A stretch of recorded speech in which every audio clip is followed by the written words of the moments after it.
veíamos sus diferentes aplicaciones en la Biblia. Evidentemente, oikos tiene como su significado más directo, más simple, tiene que ver con una casa, con la casa física, pero siempre en la Biblia va un poco más allá y tiene que ver con el hogar, tiene que ver con las relaciones que se dan en la familia. Y entonces oikos también lo encontramos con este contexto de familia. Y los primeros domingos hablamos de cómo Dios quiere construir nuestras familias y cómo usted y yo podemos participar activamente en construir esa casa, esa familia que Dios nos permite tener. Y entonces hablábamos también domingos atrás acerca de oikos como iglesia. Y entonces esta palabra griega encontramos que tiene este sentido también de iglesia, de la familia de Dios. Y se vuelve entonces interesante pensar en la iglesia como una familia, como esa familia de Dios en la cual Dios quiere que usted y yo podamos disfrutar de nuestra relación con Él, que Dios quiere que usted y yo podamos experimentar y vivir esa relación con Él, pero también con nuestros hermanos en la fe. Y entonces veíamos acerca de eso. Y hoy quiero cerrar con una de las aplicaciones, me parecen más extraordinarias de esta palabra, y tiene que ver con esta palabra oikos, que tiene que ver con la casa de Dios, con la morada de Dios. Y si tiene su Biblia, por favor ábrala ya en Juan capítulo 14 y estaremos viendo algunas cosas en relación a esto. Juan capítulo 14 versículo 1, comienza Jesús a hablar a sus discípulos diciéndole: no se turbe su corazón, ustedes creen en Dios, crean también en mí. En la casa de mi Padre hay muchos aposentos. Si así no fuera, ya los hubiera dicho. Así que voy a preparar lugar para ustedes. Y si me voy y les preparo lugar, vendré otra vez y los llevaré conmigo, para que donde yo esté, también ustedes estén. Y ustedes saben a dónde voy y saben el camino. Tomás le dijo: Señor, no sabemos a dónde vas. ¿Cómo podemos saber el camino? Jesús le dijo: yo soy el camino, la verdad y la vida. Nadie viene al Padre si no es por mí. Permítame detenerme aquí y comentarle acerca de este gran mensaje de Jesús, que al final en el versículo 2, cuando Jesús habla de esta oikos, de esta casa de mi Padre, es un mensaje de mucha esperanza. Dios espera que tú y yo encontremos en medio de este concepto, de esta idea, de esta verdad espiritual, que Dios tiene una casa que tú y yo podemos compartir junto con Él. Debe traer muchísima esperanza. Y déjame te digo el contexto. Quiero recordarte algo. En el original griego no tenemos estas divisiones de capítulos y versículos. Eso fue algo que se introdujo después en la Biblia para poder darle un poquito más de orden y en el sentido de que pudiéramos compartir un poco mejor. Y entonces este es un mensaje de Jesús, es decir, no hay una separación entre el capítulo 13 y el capítulo 14 de Juan. Es el mismo mensaje. Jesús está en el mismo lugar, está con la misma gente y está dando este mismo mensaje. Déjame te cuento el contexto del versículo 13.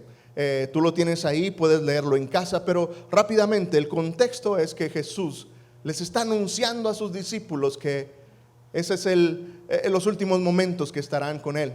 Y entonces Jesús anuncia su muerte y les dice: ¿saben qué? Yo me voy a ir, los voy a dejar, y a donde yo voy ustedes no pueden ir, no pueden acompañarme. Y entonces es un mensaje lleno de emoción, lleno de tristeza. Los discípulos saben que se van a quedar sin su maestro. Y en medio de ese mensaje, Pedro, este discípulo tan valiente, tan aventado, dice una gran declaración. Y entonces le dice: Jesús, yo voy a morir contigo. Yo me voy a morir contigo. Yo no te voy a dejar. Y en medio de esta declaración, que pareciera que Pedro pudiera colocarse como un héroe, quiero que se metan en la escena. Pedro es el líder en medio de los discípulos, es ese discípulo más arrojado, es ese discípulo más valiente de todos. Es como en aquellos grupos, todos tenemos a este tipo de compañero, el más aventado, el más valiente, el que hace que las cosas suceden. Ese es Pedro. Y entonces Pedro, al escuchar a su maestro despedirse, Pedro entonces dice: maestro, daré mi vida por ti, voy a dar mi vida por ti, no te voy a dejar solo. Lo interesante es que Jesús, en vez de aplaudirle, en vez de decirle alguna palabra de ánimo y decirle: muy bien, Pedro, qué buena intención tienes, no, la respuesta de Jesús es un tanto desilusionante, porque le dice: Pedro, de aquí a que cante el gallo mañana me habrás negado 3 veces. En muy poco tiempo, de la noche a la mañana, literalmente, Pedro negaría a aquel que le estaba diciendo que daría su vida, que moriría por él. Lo habría negado 3 veces. Imagina el ánimo del grupo. ¿Qué pudieran pensar los demás? Decir: si Pedro, que es el más aventado, el más valiente, ha dicho que daría la vida por el maestro, y el maestro le ha dicho: Pedro, me vas a negar 3 veces. ¿Qué podremos esperar nosotros, los demás discípulos, los otros 10 que estaban ahí? Judas se había ido, había salido de la cena en la que estaban, y era entonces todo un ambiente de confusión. En aquella cena Jesús había dicho que alguien le iba a traicionar. Judas había salido, anuncia este evento, anuncia su muerte, anuncia que sería traicionado por aquel discípulo que se veía tan firme y tan valiente. Y es en medio de este ambiente, es en medio de ese momento que entonces Jesús comienza a decir: no se turbe su corazón.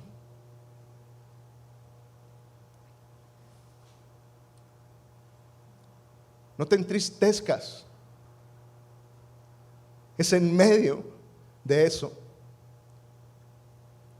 Y esto se vuelve especial para mí, y espero que para usted también, porque sabe, hay muchos momentos en la vida en que usted y yo necesitamos escuchar esto. Necesitamos escuchar: no te desanimes, que tu corazón no se turbe, está tranquilo. Son palabras llenas de esperanza. Y Jesús entonces le dice a sus discípulos: no se turbe su corazón. Y mira, mi hermano, no sé cómo llegaste aquí, querido amigo que estás aquí esta mañana, pero me parece que muchas veces tú y yo podemos experimentar lo que los discípulos experimentaban. Y no podemos negar nuestros ojos ante la realidad que en muchas ocasiones nos sentimos abandonados por nuestro Salvador. Y nos sentimos tan lejos de Él que, al igual que los discípulos, pudiéramos sentir esa carga en el corazón, como aquellos discípulos la sentían aquella noche cuando su Salvador, su Maestro, les decía: me voy a ir y no pueden estar conmigo. Y tal vez esta mañana algunos de nosotros podamos sentirnos así, lejos, abandonados, apartados de Dios.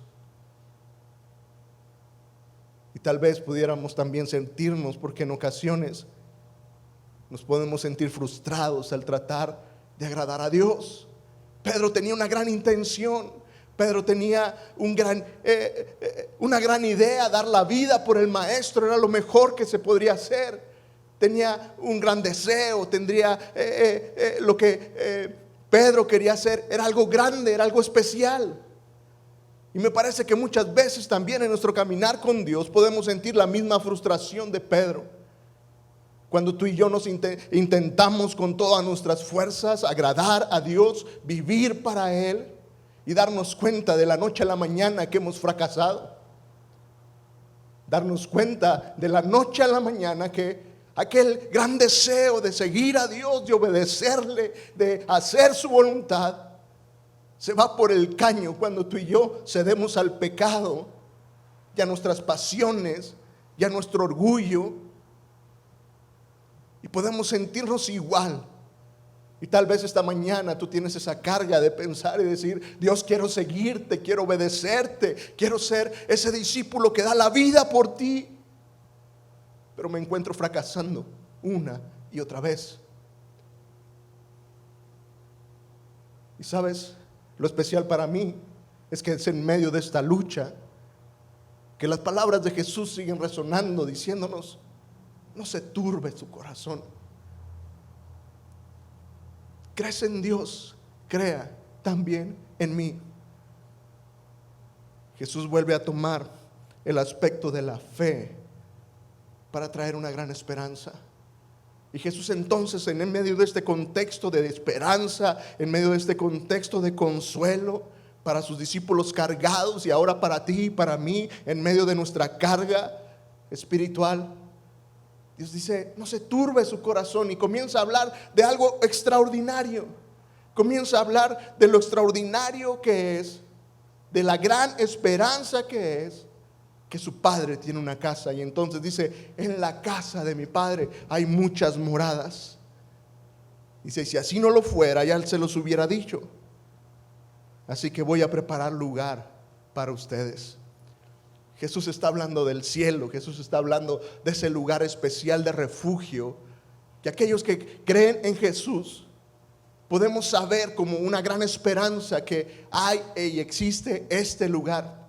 Jesús, según Jesús, en medio de estas palabras, Él está convencido y Él está diciendo que el cielo es algo real. No es la imaginación de una religión, no es la imaginación de algunas personas, no es simplemente un asunto poético o alegórico. Y si bien es cierto, en medio de nuestras dudas de cómo será, podemos imaginar muchas cosas del cielo. Pero me parece extraordinario que Jesús, en medio de traer este gran mensaje de esperanza, menciona este lugar extraordinario. Mi Padre tiene una casa, un cielo, un lugar en el que tú puedes llegar. La imagen de la casa de Dios, otra vez como esa forma de consuelo, es ese lugar de refugio donde tú y yo podemos llegar y descansar, saber que serás recibido y aceptado sin ningún problema. Jesús entonces habla de este lugar que es el cielo. La Biblia es muy clara en cuanto a este lugar del cielo. Es increíble otra vez cómo el mundo y cómo la filosofía ha distorsionado este concepto del mundo, pero la Biblia habla mucho acerca de esto, y en la Biblia encontrarás que el cielo es un lugar real, y hay diferentes formas en que la palabra de Dios lo expresa. Habla de el cielo como un reino, como el reino de Dios, el lugar donde Dios es el Señor y Rey, donde no hay ninguna otra autoridad más grande que Él. El cielo es una patria, es una ciudad, es un lugar de pertenencia. El apóstol Pablo dejó muy claro y dijo: en este mundo tú y yo somos aquellos que hemos creído en Jesucristo. Dice: somos esos peregrinos, somos esos viajeros en este mundo. Mi patria celestial, decía el apóstol Pablo, es el cielo. Y una y otra vez encontrarás esto. El cielo en la Biblia también es una herencia, una promesa, una bendición final, una herencia a la cual los hijos de Dios pueden aspirar y estar seguros que llegará. Pero Jesús lo describió como una casa. Aquí en Juan 14, versículo 2, Jesús creo que encontró la imagen más clara de lo que es el cielo y dijo: es la casa de mi Padre. Y sabes, esto tiene que traer una gran esperanza para nuestras vidas, porque al final se vuelve importante saber que si el cielo es un lugar real, entonces hay una gran esperanza. Nuevamente veo y escucho muchas personas decir que no, el cielo no es real, no es algo que alguien se inventó. Después de la vida nos vamos a desconectar y no va a pasar nada, y simplemente se terminó la vida ahí. Y hay personas que creen eso, pero me parece muy frustrante pensar en eso. Imagine un largo día de trabajo, y no tener un lugar a donde volver. No tener un lugar al cual ir y descansar después de un largo día de esfuerzo y de trabajo, y no tener a alguien con quien compartir lo que ha sucedido en el día. No tener ese lugar especial donde sabes que es tu lugar, donde puedes descansar. Sería muy frustrante eso. Qué frustrante que después de un largo trabajo, saber que no hay ninguna recompensa, que no pasa nada. Ven y trabaja y está bien, no recibirás nada, simplemente se acabará el trabajo y ya. Me parece que eso es suficientemente frustrante para la vida. No tendría razón de ser una vida aquí en la tierra si no tenemos la esperanza de que hay algo más allá, de que hay un lugar donde podemos ir, de que sí hay una recompensa, de que sí hay algo especial. Y entonces Jesús está usando esta imagen y esta verdad del cielo para decirnos: ánimo, no se turbe su corazón. Vendrá un momento especial donde volverás a casa. Y si bien es cierto, Jesús anunció y dijo que en este mundo tendríamos aflicción, nuevamente Jesús nos está recordando: sabes, al final, la angustia, el pesar de este mundo terminará cuando lleguemos a casa, cuando volvamos a la casa del Padre. Y entonces me parece que cuando pensamos en este mensaje de esta casa de Dios, tú y yo debiéramos de tener una gran esperanza de saber que si hay un lugar al final, que si habrá esa recompensa, que si habrá ese descanso, que si habrá algo especial cuando todo esto termine. Pero Jesús habla también acerca de esta casa del Padre. Me parece que en medio de su idea y en medio de su descripción, Jesús hace notar algo, y al final, ¿sabes? Lo especial no es la casa. Lo especial no es la casa, lo especial es que Dios quiere tenernos con Él, Dios buscando una relación con Él. Nota lo que dice el versículo 3, dice: y si voy y les preparo lugar, vendré otra vez y los llevaré conmigo, y donde yo estoy, ustedes también estarán. Todo depende de Él. Llegar a casa, estar en casa del Padre, todo depende de Él. Y sabes, lo que me impacta y lo que me fascina de esto es entender y ver otra vez el corazón de Jesús diciendo: quiero una relación contigo. Yo voy a ir a preparar ese lugar. Yo prepararé esa habitación para ti. Y no me quedaré esperando a que llegues. Voy a ir por ti. Volveré por ti. Te traeré conmigo y estaremos juntos por la eternidad. Nuevamente piensa en el contexto. Jesús sabía que Pedro le negaría. Jesús sabía que los otros 10 lo abandonarían en el momento más triste y más oscuro de su ministerio, al ir a la cruz. Y Jesús sigue diciendo: voy a venir por ti. Iré y prepararé una casa. Quiero que estés conmigo. ¿Qué clase de Dios puede hacer esto si no es un Dios lleno de misericordia y gracia? Que sabiendo que fallarían, que sabiendo que sus discípulos le abandonarían, Él sigue insistiendo: quiero una relación contigo. Mi querido hermano, mi querido amigo, en esto hay una gran esperanza otra vez, porque sabes, llegar a casa no depende de ti o de mí. Es Dios quien lo hace todo. Y entonces en medio de esto hay una garantía, una promesa. Por eso es una herencia, algo que puede ser seguro. Nuevamente, ¿qué carga sería que llegar a casa, llegar al cielo, dependiera de ti y de mí? Para empezar, ninguno llegaríamos, ninguno seríamos dignos, ninguno tendríamos lo suficiente, ninguno seríamos lo suficientemente justos, lo suficientemente perfectos, lo suficientemente entregados aún con la mayor intención. Ve a Pedro, él tenía una gran intención: daré mi vida por ti. Jesús sabe eso de ti y de mí. Y cuando piensas en este Dios de gracia y de misericordia y de amor, en esta imagen de la casa del Padre, a donde puedes volver aún cuando has fallado. Al final, esto es grandioso, porque ¿qué padre cerraría las puertas de su casa para su hijo? Tal vez algunos de nosotros lo haríamos, pero no Dios, no el Padre Celestial. No porque hayas fallado, no porque hayas caído, las puertas de la casa de Dios se cerrarán, porque Él sigue insistiendo: yo prepararé este lugar para ti. La imagen que Jesús pinta de la casa es interesante porque habla del loikos, de una casa, pero luego habla de una morada, y es una palabra distinta en el griego. Y a veces imaginamos que el cielo, donde tú y yo tendremos casas y tendremos nuestras casas donde habitar.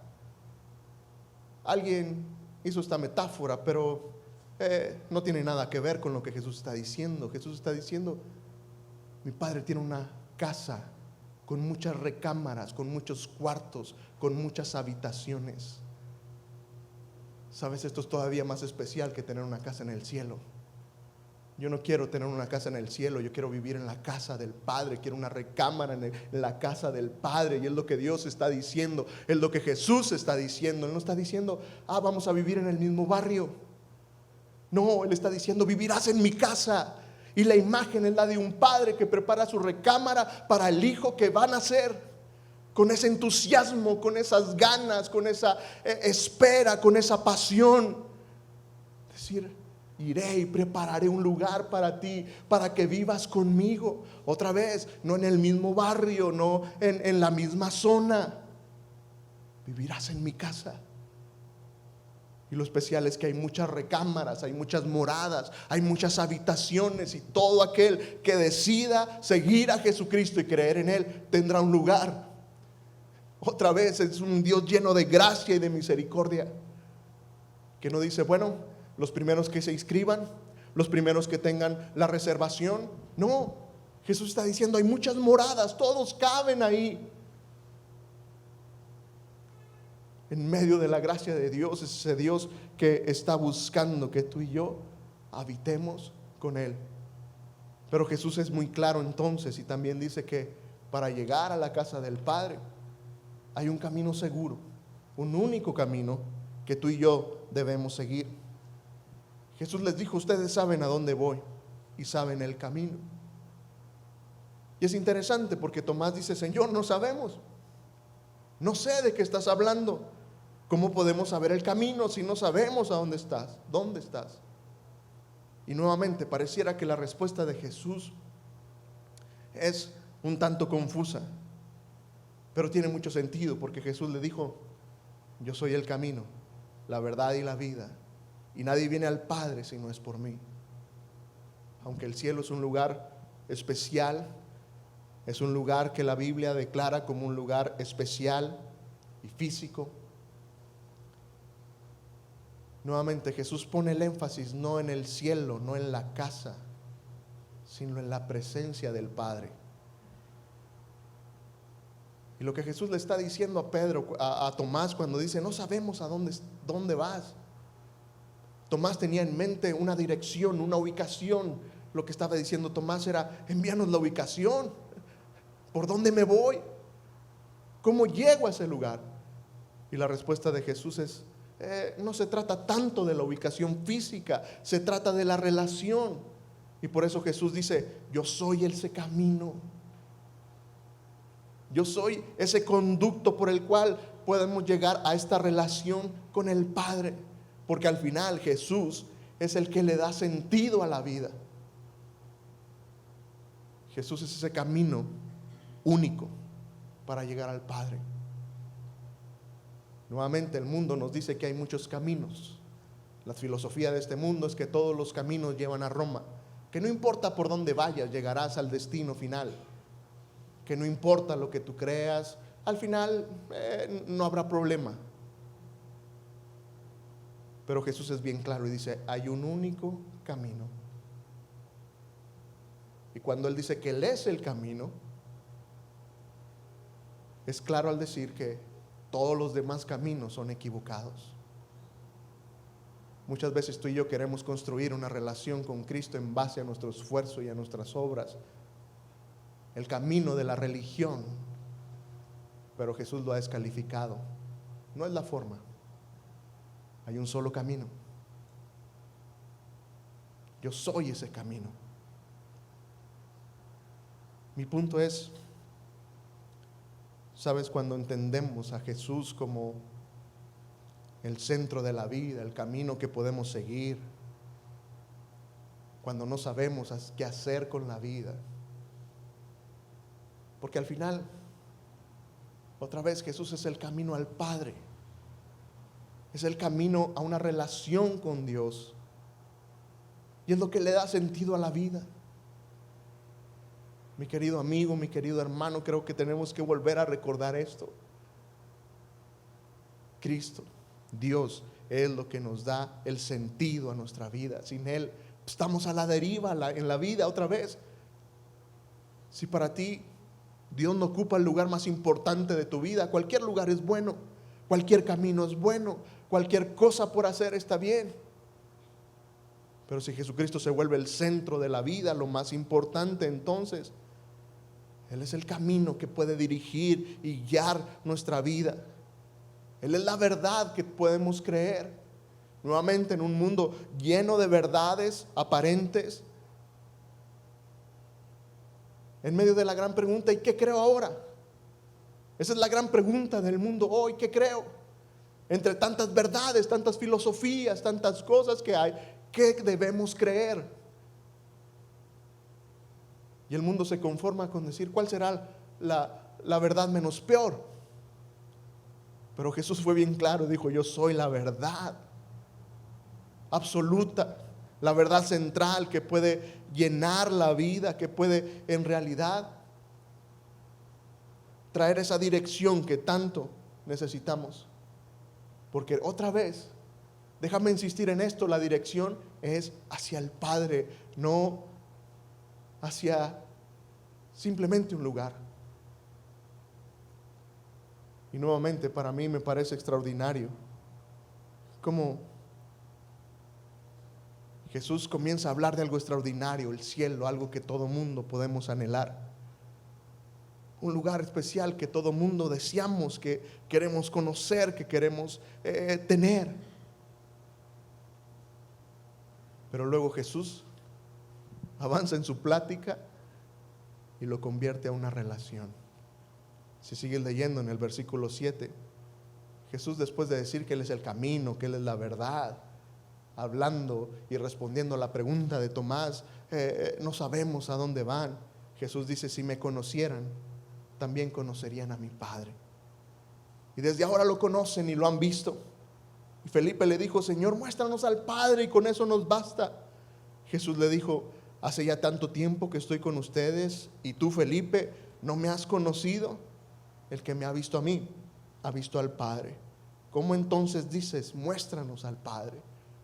Jesús vuelve a insistir otra vez en la relación con el Padre y te das cuenta, cambió todo el sentido de este lugar tan especial llamado cielo, porque al final lo especial del cielo no es el cielo en sí, no es la casa en sí, es la presencia de Dios ahí. Y el punto será entonces que donde esté la presencia de Dios, ahí será el mejor lugar para estar. Donde esté el Dios, donde esté su presencia, ahí será el cielo donde tú y yo podremos descansar. Será esa casa a la cual podamos volver. Pero Jesús sigue insistiendo, si me conocieran a mí, si me conocen a mí, el que me conoce a mí, conoce al Padre. ¿Sabes? Esta palabra conocer tiene que ver no con un conocimiento meramente intelectual. Habrá personas que puedan conocer mucho de la Biblia, mucho de teología, Pero en la Biblia esta palabra conocer, y cuando Jesús está hablando, si me conocieran a mí, conocerían a mi Padre. Y cuando dice el que me conoce a mí, conoce al Padre, está hablando de un concepto que va mucho más allá, que trasciende de un conocimiento meramente en la cabeza, sino que este conocimiento tiene que ver con una relación profunda con otra persona, en medio de una profunda comunión. Un conocimiento profundo por medio de una profunda comunión. La Biblia, esta palabra conocer, tiene que ver con intimidad. Muchas veces la encontrarás en el Antiguo Testamento, en medio de las relaciones entre esposos. Cuando dice, y tal personaje conoció a su mujer. En Génesis, por ejemplo, y Adán conoció a Eva. Ya se habían presentado antes, no está hablando de una presentación, está hablando de esa intimidad. Mira, hermano, mi punto para terminar es que, sabes, al final hay una gran esperanza en saber que hay una casa del Padre, un oikos que Dios está preparando para ti, para mí. Pero la esperanza crece cuando el mismo Jesús pone su énfasis, no en el lugar, no en simplemente llegar al cielo. Y otra vez todos anhelamos eso. Y ojalá y sea muy pronto que Dios vuelva por nosotros, o que nos llame, porque no habrá mejor lugar en el que tú y yo podamos estar. Sin embargo, deberíamos asegurar que llegaremos y que hemos tomado el camino correcto para llegar al Padre. Pero Jesús dice, ¿sabes? Sí, el cielo es un lugar especial, la casa de mi Padre es un lugar especial, pero lo que lo hace especial es la relación con Él. Y Jesús entonces, cuando le explica a Tomás y a Felipe acerca de conocerle a Él, ¿sabes lo que Él está diciendo? Es, no tienes que esperar al cielo. No tienes que esperar al cielo para experimentar el abrazo de Dios. No tienes que esperar al cielo para esperar el consuelo de Dios en tu vida. Es algo que pueden tener hoy cuando Jesús le dice, el que me ha visto a mí, ha visto al Padre. Está hablando de esa oportunidad de poder relacionarnos con Dios en este momento de nuestras vidas. Y otra vez, a veces esperamos ese momento de estar cara a cara con Dios y soñamos con ese momento y en definitiva será algo especial, pero el punto es, no tienes por qué esperar a eso. Si buscamos a Dios con todo nuestro corazón, sería la experiencia de todos los días. Si cada día tú y yo doblamos nuestras rodillas delante de Él y le buscamos de corazón, tendremos la experiencia de estar en casa. Si cada día tú y yo nos esforzamos y no solamente por alcanzar el cielo, si no solamente deseamos estar en el cielo, sino que deseamos su presencia, ¿sabes? Cada día podríamos experimentarlo.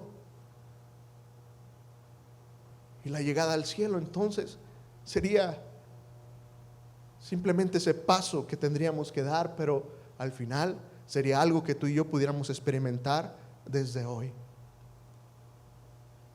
Este es el punto. Al final, cualquiera de nosotros pudiéramos volver a casa en cualquier momento. Sí, a esa casa física, a esa casa especial llamada cielo, podríamos volver en cualquier momento. Pero también es real que mientras estemos en este mundo, mientras vivamos aquí, tú y yo podemos volver con el Padre.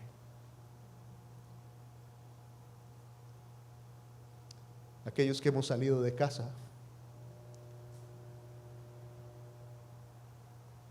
volver a casa del Padre se vuelve especial. Hay una añoranza siempre por volver a la casa de nuestros padres, ¿no es cierto? Es triste cuando vuelves a la casa y algunos de ellos no están, o ninguno de ellos está. Y cuando eso sucede, la casa pierde sentido. La casa de los padres, pero ya no están ahí. Pero mientras los padres están en casa, el lugar es lo de menos. No importa el barrio, no importa el tamaño de la casa. Lo importante de volver es la presencia de nuestros padres ahí. Y nuevamente, ahora que he salido de casa, cada vez que tengo la oportunidad de volver a la casa de mi padre, es algo especial. Hay recuerdos que consuelan, hay momentos especiales, hay pláticas especiales donde soy confortado, reconfortado en mi vida. Y si eso tú y yo lo podemos experimentar en este mundo, imagínate volver a la casa del Padre, de ese Dios lleno de gracia y misericordia. Y otra vez, mi querido hermano, no tenemos que esperar a morir para ir al cielo. Puedes tener esa experiencia una y otra vez en el día de volver a la casa del Padre, relacionarte con tu Dios, con tu Señor, con tu Salvador, y experimentar todo lo bueno que es estar con Él. Mi punto hasta aquí es animarte, decirte: no te pierdas la bendición de experimentar la casa de tu Padre. No te lo pierdas. Vuelve si te sientes lejos, si te sientes fatigado en medio de tu vida espiritual, si en este momento de tu vida te sientes que no tienes una fe y que no le has entregado tu vida al Señor, puedes volver a casa. Él es el camino, no hay otro camino. Y lo único que necesitamos es simplemente nuestra fe en Él. Y encontraremos consuelo y descanso en la casa del Padre, en ese oikos, en esa casa especial donde siempre seremos bien recibidos. Una casa con puertas abiertas para ti y para mí. Que Dios nos dé la bendición de experimentar su presencia, su casa, una y otra vez. Y que el día que el Señor vuelva por nosotros, que Él vuelva por su iglesia, el día que tú y yo seamos llamados a su presencia, ¿sabes? Podremos experimentar, sí, ver a Jesús cara a cara como nunca, pero al final que no sea una sorpresa, que al final simplemente sea la culminación de la experiencia de estar en la casa del Padre que comenzó aquí. ¿Me acompañan a orar? Dios, gracias por tu palabra. Gracias por tu interés, Señor, de tener una relación con nosotros a pesar de nosotros. Dios, la idea de un cielo, de una casa, Señor, del Padre, nos llena de esperanza, Señor, y de ánimo, saber que no estamos solos, saber que hay un lugar, Señor, donde podemos descansar, donde nos podemos refugiar, donde podemos volver, Señor, cuando nos sentimos perdidos, cuando nos sentimos, Señor, desorientados. Dios, qué bueno saber, Padre, que no tenemos que esperar a dejar este mundo para estar en casa y sentirnos en casa, porque al final, Señor, no se trata del lugar, se trata de tu presencia. Dios, permite que ninguno de nosotros nos perdamos esa bendición de experimentar tu presencia cada día en nuestras vidas. Si hemos fallado, si nos hemos alejado con nuestro orgullo, nuestro pecado, gracias por recordarnos que tu casa es una casa de puertas abiertas, que es una casa que tiene lugar, Señor, para todo aquel que vuelve a ti, arrepentido de sus pecados y poniendo una fe en ti, entendiendo que tú eres el único camino. Saber, Padre, que hay un lugar para todos. Padre, sigue bendiciéndonos.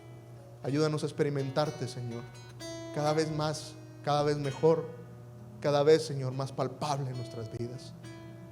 Queremos sentirnos en casa, Señor, en tu casa, en tu presencia. Te amamos, Dios, y te damos gracias en Cristo Jesús. Amén. Dios los bendiga.